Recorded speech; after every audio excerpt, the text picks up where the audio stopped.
जैसा कि आप लोग जानते हैं 12 तारीख से पाकिस्तान का पहला टेस्ट मैच शुरू होने जा रहा है। उसके स्क्वाड का अनाउंस तो कब का हो चुका है। आज हम बात करेंगे कि प्लेइंग 11 क्या हो सकती है। और बाबर आजम के फैंस के लिए खुशखबरी ये है कि बाबर का होने लगा कम बैक। बाबर एक्शन में नजर आएंगे, वो अपने फेवरेट प्लेयर को देख सकेंगे। और प्लेइंग 11 क्या होगी, ये सारी चीज़ें आज हम डिस्कस करेंगे इस वीडियो में। लेकिन उससे पहले अगर आपने हमारे चैनल को सब्सक्राइब नहीं किया तो प्लीज़ वीडियो को लाइक करें, चैनल को सब्सक्राइब करें और बेल आइकन को लाजमी दबा दें ताकि आने वाली वीडियो का नोटिफिकेशन आपको मिल जाए। अच्छा। मज़र, मैच शुरू होने जा रहा है 12 तारीख से। ठीक बिल्कुल है, बिलाल भाई। 2 दिन रह गए हैं। 2 दिन और क्या भाई बिलाल भाई, बस रह ही गया। एक दिन ही समझ लें आप के एक दिन रह गया हुआ है। और और सबसे कुछ हम्म। कुछ प्लेयर्स को मुश्किलात ये आ रही हैं कि जैसे कि आप लोग जानते हैं कि पाकिस्तान में इस टाइम थोड़े से हालात ख़राब हुए हुए हैं। तो एक निजी पॉलिटिकल जमात की वजह से रास्ते वगैरह बड़े ब्लॉक हैं। हम्म। मोहम्मद रिजवान जो हैं वो पेशावर में फंसे हुए हैं। तो और कायद काफ़ी, आजम हाँ, ट्रॉफी भी हो ट्रॉफी रही है, भी वो हो रही है और इस्लामाबाद में काफ़ी हो रही प्लेयर है इधर या उधर भी हुए हुए हैं। ऐसे ही है। तो ये थोड़े से मुश्किलात हैं, इन चीज़ों को भी डिस्कस करेंगे।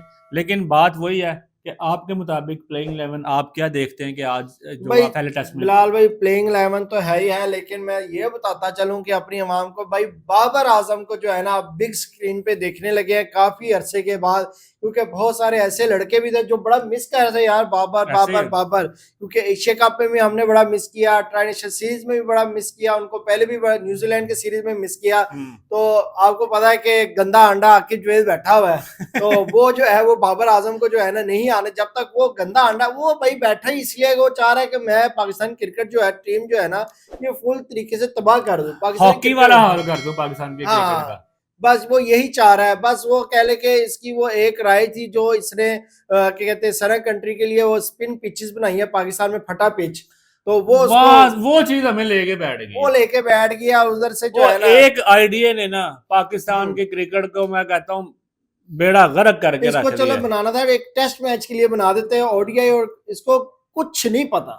यार आपने मजर अब यहाँ से अंदाजा लगाओ कि आप हमारी मैनेजमेंट का, जो पीसीबी के चेयरमैन है मोहसिन नकवी साहब, या जो हम्म। मैनेजमेंट देख रही है क्रिकेट के मामला, आप यहाँ से अंदाजा लगाओ जिस प्लेयर की अपनी प्लेइंग लेवल में जगह नहीं बनती थी उसको भाई बैटिंग कोच बना दिया है। बिल्कुल, इमरान फरहत को जो इमरान है। फरद को बैटिंग कोच बना दिया है। अब देखें, अब पूरे सिस्टम की मदर अगर हम बात करें, हम्म। इमरान फरद की क्या परफॉर्मेंसेज रही हैं। डेड है, डेड ठीक है। है, आकिब जवेद कोई एक्स्ट्रा ऑर्डिनरी बॉलर नहीं था। ठीक है, बिल्कुल क्या बिल्कुल। परफॉर्मेंसेज रही हैं उसके अपने दौर में। बस वो अजहर कह ले के। महमूद, अजहर महमूद इतने अरसे से आपकी क्रिकेट में है, पता नहीं क्या कर रहा है। और उससे आपने क्या निकलवाना है, या क्या आप देख रहे हो कि यार वो पता नहीं पाकिस्तान के लिए क्या कर देगा। Bowling coach. कोई एक्स्ट्रा ऑर्डिनरी उसकी भी कोई परफॉर्मेंसेज नहीं है। आपने जब ऑर्डिनरी बंदे, एक मामूली से लोग जब आप मैनेजमेंट में ले आओगे तो भाई आपकी टीम का यही हाल होगा। कोई एक्स्ट्रा ऑर्डिनरी बंदे लाओ यानी कि जिनके रिकॉर्ड, अनएक्सपीरियंस हाँ। जो है, अनएक्सपीरियंस खिलाड़ी आपने कोच बनाए हुए हैं, मैनेजमेंट टीम के कोई ना कोई उनको नहीं, ओहदे दिए इनको हुए हैं। कोचिंग का एक्सपीरियंस ही नहीं है ना। हाँ, तो यही है कि एक्सपीरियंस जो है वो कम से कम आप मोहम्मद यूसुफ को देख ले, यूनुस खान को देख ले, सरफराज अहमद को देख ले। इंजमामुल हक को देख ले। इस्मामुल हक भी जो है वो इतना मगर कामयाब नहीं रहे। अफगानिस्तान के बैटिंग कोच रहे हैं वो, वो उसी के बाद अफगान की बैटिंग थोड़ी सी लेकिन बेहतर ये हुई है। हमारे पाकिस्तान में जो है ना, ये जो कोच जो पुराने रह चुके हैं ना, वो सिस्टम को जान चुके हैं कि सिस्टम को बेड़ा गर्क कैसे करना है। ये इमामुल हक हो गए, वकार यूनस हो गई, उनमें उस कैटेगरी में आया थे आपके जुवैद की। वसीम अकरम तो मजर देखो, वसीम अकरम खुद कहते हैं कि यार पाकिस्तानी प्लेयर्स ना कोच की इज्जत नहीं करते। हाँ ठीक है, उसने। हम इन्हें कुछ सिखाना चाहते हैं, इनका आगे से एटीट्यूड ही खत्म नहीं होता। तो वो कहते हम्म। हैं कि सॉरी टू से, लेकिन मैं जलील नहीं हो सकता कल के आए बच्चों के हाथों। तो बेहतर है कि मैं कोचिंग की तरफ ना जाऊं। हाँ, इन्होंने वैसे मुझसे सीखना है, मेरे पास आना है, 100 दफा है। लेकिन कोचिंग के मामला में अगर तो इस तरह के मामला रहेंगे, कहते हैं कि मेरे सामने एग्जाम्पल है वकार यूनस की, उसके साथ क्या क्या हुआ, किस किस तरह लोग प्लेयर्स ने उसके साथ नहीं, ये अपनी लेकिन बदतमीजी की। वकार यूनस जो दोनों साइड से होता है दोनों वो। साइड से लेके वकार यूनस का जो है ना, वो कह ले के आपने देखा होगा कि इतने अच्छे वो भी नहीं रहे। उन्होंने काफियों के जो है ना वो फ्यूचर खराब किया। फ्यूचर अब खराब किए मोहम्मद हुए हैं। आमिर ऑन बिल्कुल। टॉप, ठीक है। वो उनका वो अपनी पसंद आप सन के हिसाब से खिलाते, जैसे आकिब जुवैद है, उनको जो नहीं पसंद, वो हाँ, आकिब जुवैद को तो स्टार्टिंग से पता था कि वो बंदा बाबर आजम को लाइक नहीं करता, बात डिसलाइक करते थे। हमारे बात यही है ना कि अब आज माइकल क्लार्क ने भी कह दिया कि यार आप लोग बाबर आजम को किस तरह निकाल सकते हैं। उन्होंने यहाँ तक कहा है कि भाई अगर पूरे वर्ल्ड से टॉप 4 प्लेयर उठाए जाए ना, बाबर के बगैर वो 4 प्लेयर्स बनते ही नहीं है। आपके हम्म। दुनिया के टॉप 4 प्लेयर्स बाबर के बगैर पूरे ही नहीं होते। इतना क्लास का प्लेयर है, उसका स्ट्राइक रेट का इशू नहीं है, बस खाम खा उसको एक उसके पीछे पड़ गए हैं हम्म। कि जी उसका स्ट्राइक रेट का इशू है। कहता है इससे अब जोए रूट का क्या स्ट्राइक रेट है, ठीक है, केन विलियमसन का असल में स्ट्राइक बिलाल भाई रेट बात ये है कि स्ट्राइक रेट की बात नहीं है, बात ये आ जाती है कि बाबर आजम से हम तवक्कुआत रखते हैं कि बहुत वो ज्यादा। हमें मैच विनिंग कराए, ठीक है। जो उनके बैट से जो है ना हमें वो बारी देखने को नजर नहीं आती कि जिस तरह विराट कोहली हो गए या जोए रूट हो गए, ये खेलने पे आए तो ये मैच को जो है ना वो कह ले के वन साइडेड कर मजर जाते हैं। अब मैं तो आपको हम जो है वो बाबर आजम से वो तवक्कुआत रखते हैं, बाबर आजम में वो कैपेबिलिटी नहीं है, ये चीज तो हम इस चीज को मानते हैं, लेकिन भाई क्लासिकल शॉटें हैं उसकी, हर चीज जो है।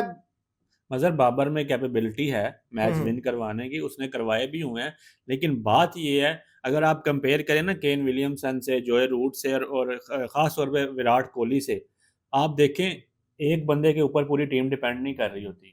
हम्म, हमारा अकेले बाबर से ही सारी उम्मीदें हैं भाई, बाकी 11-10 प्लेयर जो आपके हैं वो अंडे बेचने के लिए रखे हैं टीम में, अकेला बाबर क्या क्या करे, आपकी बाबर क्या पूरी करे। टीम चलती ही नहीं है। चले बिलाल भाई हम जो है यहाँ के इसको जो है ना ठप करते हैं, अगली बात करते हैं जी। फिलहाल जो है अब्दुल्ला शफीक है, बाबर आजम है, इमामुल हक है, सौ शकील, शान मसूद, कामरान गुलाम, सलमान अली आगा, मोहम्मद रिजवान, रोहेल नाजिर, ये जो विकेट कीपर है ये भी, अबरार अहमद स्पिनर, आसिफ अफरीदी, जिनके बड़े चर्चे हो रहे हैं कि यार उसको इस एज पे लाया गया है, तो उनकी लेकिन एज उसकी जो है। परफॉर्मेंस भी है, मैं अगर मैं हाँ बात करूं उसने अभी रिसेंटली वो मैचेस खेले हैं उसमें उसने परफॉर्म किया है, फाटा की टीम की तरफ से भी खेला है, तो वो उसने अच्छी खासी विकेट्स लिए हैं, इस वजह से उसको डाला गया। चले देखते हैं जी। अब जो है हसन अली है, खुरम शहजाद है, नुमान अली, साजिद खान और शाहीन शाह अफरीदी। ये तो है स्क्वाड। हाँ, तो मेरे हिसाब से बिलाल भाई देखे जी, अब जो है अब अगर प्लेइंग 11 जो बनती है, अब्दुल्ला शफीक है वो, सब टॉप पे आपके आगे इमामुल हक और हाँ Abdullah Shafique as a opener, as a opener आ गए। ये वन डाउन आगे बाबर आजम, बाबर आजम फिर बिल्कुल, आ जाएंगे मोहम्मद रिजवान, सौ शकील। नहीं वो जैसे वो खेल रहे हैं चले साउथ स्कील या मोहम्मद रिजवान, हम्म, यानी कि बाबर और रिजवान टीम में तो हैं, ठीक है। बिल्कुल। अब जो है कह ले कि जी लास्ट सीरीज में बिलाल भाई आपको ही पता था कि जो सीरीज हुई है उसके अंदर बाबर आजम नहीं थे, उनके जगह जो है कामरान गुलाम को हाँ खिलाया जा रहा था। तो अब देखना यह है कि इस सीरीज में जो है वो कामरान गुलाम को खिलाते हैं या बाबर आजम लेकिन इन को। फॉर्म वो है हाँ इन कामरान फॉर्म गुलाम। अच्छा देखा जाए तो अब जो अगर स्ट्राइक रेट भी देखा जाए, बाबर आजम का कामरान गुलाम से कम है। ऐसे ही है वो, बाबर आजम का जो है वो कह ले जी 42 है, कामरान गुलाम का जो है 47 है। लेकिन बात लेकिन ये है ना कि बाबर आजम के मैचेस भी तो देखे। 96 है और इनकी 56 है, उनकी सेंचुरी भी जो है वो कह ले कि कामरान गुलाम की ज्यादा है बाबर से बाबर से, ये चीज है। तो लेकिन बिलाल भाई ये देखना पड़ेगा, अब जाहिर सी बात है कि बाबर आजम अब जो है वो सीरीज में खेल रहे हैं, तो अब जाहिर सी बाबर बात को है। परफॉर्म करना पड़ेगा भाई, बड़ा हम्म, अरसा हो गया उसकी सेंचुरी देखे हुए, कोई परफॉर्मेंस उस तरह से नहीं आई, अब कमबैक बनता है और तगड़ा बनता है। तगड़ा बनता है यार। देखे ये बाबर आजम के लिए ये वो नौक है कि जाहिर सी बात है 2 टेस्ट है, 4 बारियां मिलेंगी बाबर आजम को, अगर बाबर आजम को खिलाया जाता है तो ये 4 बारियों नहीं में कह ले। खेलेंगे तो लाजमी, ये तो हम्म, कन्फर्म है। चले ये देखते हैं ना, क्योंकि आप जाहिर सी बात है कि कामरान गुलाम, साउथ शकील, मोहम्मद रिजवान, तो हम्म। ये बहुत सारे जो है वो आपको पता है कि लंबी चौड़ी होगी आप टीम। तो पहले तो चले कोई नहीं, मिलता नहीं था हमें, तो अब ये है कि बाबर आजम अगर अच्छा नोक दे जाते हैं तो बाबर जो है वो कह ले कि अब ओडीआई भी आगे आ रहे, T20 में कम बैक कर सकते हैं। यार बाबर के पास इस टाइम आप देखें 10 मैचेस आने वाले हैं। 2 टेस्ट मैचेस हैं और हाँ 3 ओडीआईज हैं। बिल्कुल इन मैचेस में अब देखें 4 इनिंग्स उनके पास टेस्ट मैच में होगी, 4 और 3 इनिंग्स उनके पास होंगी ओडीआई मैचेस में, बिल्कुल 7 इनिंग्स में आप अगर परफॉर्म करते हैं तो भाई T20 में भी आप ऑटोमेटिकली वापस आ जाएंगे, चाहे आकिब जवेदा कुछ भी है, जब आपने परफॉर्म किया है ना तो फिर लेके आना पड़ेगा। बिल्कुल। टेस्ट मैच तो मेन चले चीज है ठीक है, परफॉर्मेंस।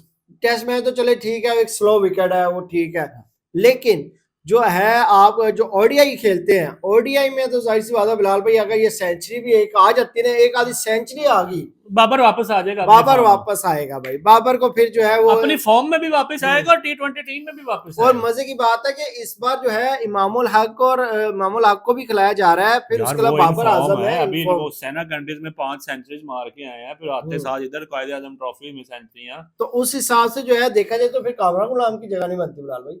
ऐसे ही है, वो अब यही तो देखेंगे ना कि कंफर्म उसकी जो डाउट है कामरान गुलाम के ऊपर, हम ये नहीं कहते साउथ कि वो शकील को खिलाएंगे क्योंकि साउथ शकील के साथ जाएंगे, वॉइस कैप्टन भी तो है। हाँ वही ना, अब जो है कह ले कि जी साउथ शकील है, फिर उसके बाद शान मसूद जो है, कटप्पा और नुमान साजिद तो वो तो कंफर्म है, शान मसूद जो है वो नहीं वो कैप्टन तो है। स्पिनर है ना, वो तो अब बात करते हैं फिलहाल जो है, हम बात कर रहे हैं शुरू के खिलाड़ियों की।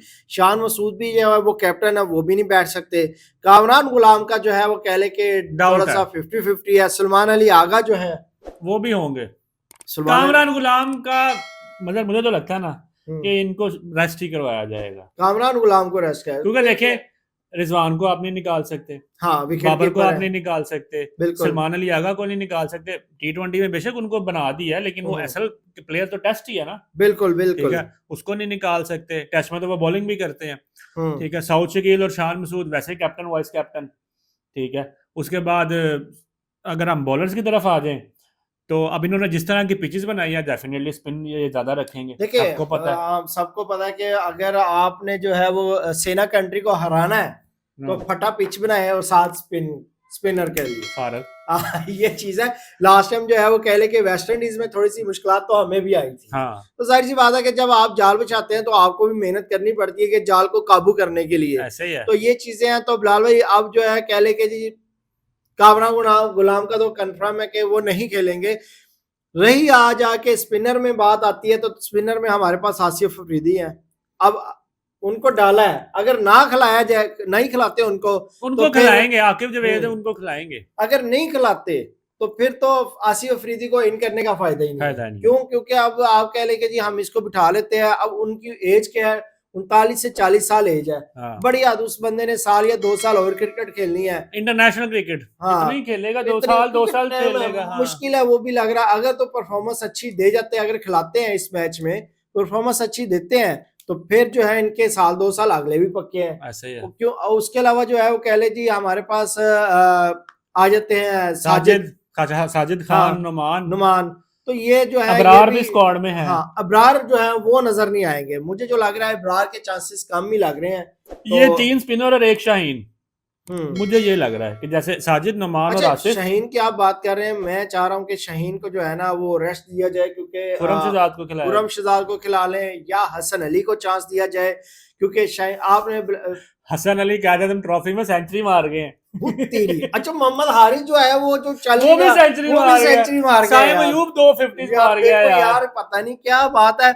अब इन लड़कों के पास बिलाल भाई चांसेस हैं, क्योंकि ये होम सीरीज है। हाँ। अब होम सीरीज में अगर ये कुछ कर जाते हैं तो कह ले कि आगे जो है इनकी बल्ले बल्ले होती है। शाहीन शाह अफरीदी को मेरे हिसाब से जो है ना रेस्ट देनी चाहिए। रेस्ट इसलिए कह रहा हूँ क्योंकि आगे जो आपको पता कि वर्ल्ड कप भी आ रहा है, ओडीआई मैच भी खेलेंगे, तो आप इसको इतना यूज ना करें कि जिस तरह जो है हम करते आ रहे हैं। देखिए ना मजर, हमारे यहाँ पे ना वर्कलोड मैनेज नहीं होता। अब शाहीन और हारिस को ही डाली जाते हैं ओडीआई में, टी20 में। यार खुरम से ज्यादा अच्छा बॉलर है, आप लाजमी तो नहीं आपने उसको टेस्ट ही खिलाना है। हालांकि अब्बास अफरीदी थे, चले अब्बास अफरीदी को नहीं खिलाया। हाँ। आप जो है हसन अली जो है वो वसीम जूनियर है, वसीम वो तो चले उनको अभी इसमें नहीं ना खिलाया। हाँ। तो हसन अली एक्सपीरियंस बॉलर है, आप उसको भी खिला सकते हैं, तो उसकी भी दौड़ लगवाएं, आप खुरम शहजाद की भी लगवाएं। क्योंकि मेन अब जो हमारी पिचेस है पाकिस्तानी, हमारा ज्यादा जो फोकस है वो स्पिन ट्रैक पे है। ऐसे ही है। तो हमारी नजरें जो होंगी वो साजिद पे भी होंगी, हमारी नजरें नुमान अली पे भी होंगी। उन्होंने तो उड़ा देना है, हाँ स्पिन ट्रैक पे तो उन्होंने उड़ा देना। लेकिन वो बिलाल भी देखते हैं ना, अब जाहिर सी बात है कि वो भी तो खेलने आया घर से। अब इस बार जो है वो तैयारी उनको सबको, अब सेना कंट्री जितनी भी है सबको पता चल गया होगा कि पाकिस्तान जो है ना वो स्पिन पिचेस बनाता है। ये हर मुल्क ऐसे ही करता है। आप बांग्लादेश खेलने जाएं, बांग्लादेश अपनी पिचेस पे किसी को जीतने नहीं देता इजीली। तो पाकिस्तान है कि ये जीतने देते हैं, कहते जीतो, तो वही ना बात। अब बांग्लादेश में उसने न्यूजीलैंड को भी हराया हुआ है, ऑस्ट्रेलिया को भी हराया हुआ है, इंग्लैंड को हराया हुआ है। तो ये हर मुल्क ऐसे करता है कि अपने जब होम सीरीज होती है तो वो पिचेस वैसी बनाता है कि जिन कंडीशंस पे वो खुद तो यूज टू होते हैं, लेकिन ये इंग्लिश टीम्स नहीं होती, इंग्लिश टीम नहीं होती। लेकिन खैर बिलाल भाई इनको जो है वो कह ले कि एक खिलाड़ी के साथ, फास्ट बॉलर के साथ नहीं जाना चाहिए, मेरे हिसाब से नहीं बनता। 2 स्पिनर बनते हैं इनके, 2 पेसर बनते हैं। अगर एक पेसर के साथ जाएंगे तो वो तो बेचारा मर जाएगा उससे कितने ओवर करा लेंगे। तो ये चीज है कि भाई ये बनते हैं हम, जो हमारा तो आइडिया यही है। बाकी मैनेजमेंट जानती है या सिलेक्टर्स जानते हैं कि किसको खिलाना किसको नहीं खिलाना। और बाकी जो बात है वो मेन चीज़ है कि आपके टेस्ट मैच के आपके दोनों टेस्ट पे आपके बाबर और रिजवान और जो प्लेयर जो अभी कम बैक कर रहे हैं उनका फ्यूचर टिका हुआ T20 का। बिल्कुल यहाँ से अगर परफॉर्म करते हैं ओडीआई में परफॉर्म करते हैं तो बाबर रिजवान आ जाएंगे T20 में वापस, लेकिन अब फिलहाल उनके फैंस के लिए रिजवान की इतनी नहीं हो रही रिजवान तो बातें। आ ही जाएंगे, अगर हारिस का ऑल्टरनेट उनके पास बचता ही रिजवान है, वैसे उस्मान खान भी है लेकिन उसके साथ नहीं इतना ये नाइंसाफी कर रहे हैं, लेकिन वो रिजवान की तो बन जाएगी विकेट कीपिंग के हिसाब से, लेकिन भाई अब बाबर भाई परफॉर्म करना पड़ेगा, हाँ सीधी सी बात है। तो फिलहाल आज के लिए इतना ही, मिलते हैं आपके नेक्स्ट वीडियो में, तब तक के लिए हमें इजाजत दें। अल्लाह हाफिज।